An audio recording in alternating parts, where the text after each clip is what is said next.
Yeah, no. Y'all know No, the country that boys shit get down, real. bro. You understand? Should be treacherous in the And so country. I had to adapt to my environment, man. And the niggas that want you to fight on their behalf all the time is the main niggas out here That's starting cowards. fights. Right.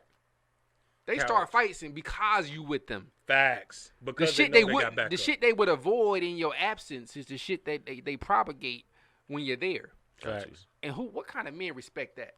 You mean he stepped on your shoe, you ready to go to war, but if you was by yourself, you would wipe your shoe off? Nigga, get the fuck out of here, yo. Hold on, so AG, let me ask you this, man. So where did you get this at what point I'm gonna ask you this. At what point in your life did shit really start to come together to you where you could formulate your words to articulate the wisdom you had? And then who installed this wisdom in you? Because again, like when you talk to AG, you notice he don't have no fucking social media. But if you talk to him, he knows a shit ton about books. He knows all about self-development. He knows all about science, technology, et cetera, et cetera. And you be like, well, goddamn, like, where does it all come from? Who installed this? And then on top of all that, he has this great sound, old school ass wisdom that encapsulates it all. Where did you get that from, and at what point in your life did it come to you where you could articulate it to others? Now, in 98, 99, I moved to Greensboro, North Carolina. Oh, shit. All right, you know that. I'm working 12-hour job, you know, 12 just hours. working. In the factory. Yeah, just working, you know, doing what I've Why he say seen factory? all my life. Nigga, it's North Carolina. What you talking about? In Greensboro at that. It's factory jobs. doing what I've seen all my life. Go to work, come home, you know, this type of life. JT, shout out to JT. Shout out to JT, Ballers for Life. Hey. He was like, yo, I want you to read this book, 48 Laws of Power. I read that book, and I had a paradigm shift. I realized that this book was compiled of so much wisdom, so much history, that none of this started right then. This is stuff that's 2,000 years old. Facts. That worked for them. That's a fact, bro. That's crazy. All I got to do is apply it to my own life. When I started applying it, the dots started connecting themselves. Go to this, go to that. To get away from certain things, to get into this. So I started incorporating those things. I started saying those things. I started living those things.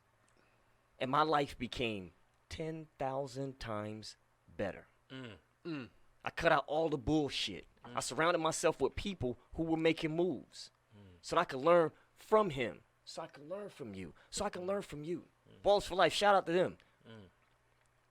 When I met them, before I met them, I was on the track to go back to South Carolina. Or her. Yeah, I was gonna go back. I met these guys, and I saw a group of people that were, okay, yeah, we're gonna show you. You know, I started to learn from them. Like John said, iron sharpens iron. And I started to become sharp. And we bounce ideas off of each other. We see how somebody's living. That worked for him. It was a universal thing. It can work for me too. So I started acquiring more knowledge. Get away from certain things that was wasteful. My life became productive. I learned to love everything that I do. I don't throw that word around that often. But the things that I love to do, I fucking love them. And you can't pry me away from those things. If I say I love this person, you better believe I do. So let me ask you this. How did you get away from, because another thing a lot of black guys struggle with is that when they're trying to make that transition, it's hard to break away from not just old habits, but that old circle that keeps thinking those same circle of thoughts that keeps them limited. And so they have this conflict. They're like, damn, I love these people. I fuck with these people. We had great times together. But in order to go on, I got to grow on. And that might mean even without them. How was that experience for you, knowing that you have to probably leave behind a lot of brothers that you had a lot of love for and respect for? Now, I went through the exact thing. It's what I had to do. It's not a sacrifice. I don't have a sacrifice.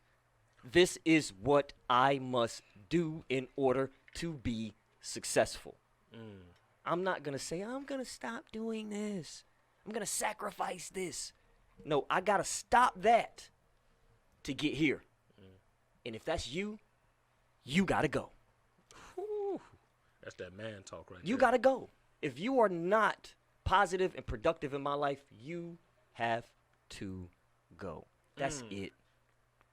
That's it. When I got to that point, people got cut off. The circle got smaller. All that stuff that I could get, all those things I could get from those 10,000 people, I could get from 5. That's that nip shit. For real, bro. But that's the 80-20 rule. 20% of 5. everything you need and everything you accomplish. And so, John, I want to ask you this because, like I say, AG, I love talking to AG because it's that old, you feel the roots coming through his voice when he talk to you of just straight, raw wisdom. Old school, 1,000-year-old wisdom coming through AG. I love talking to AG.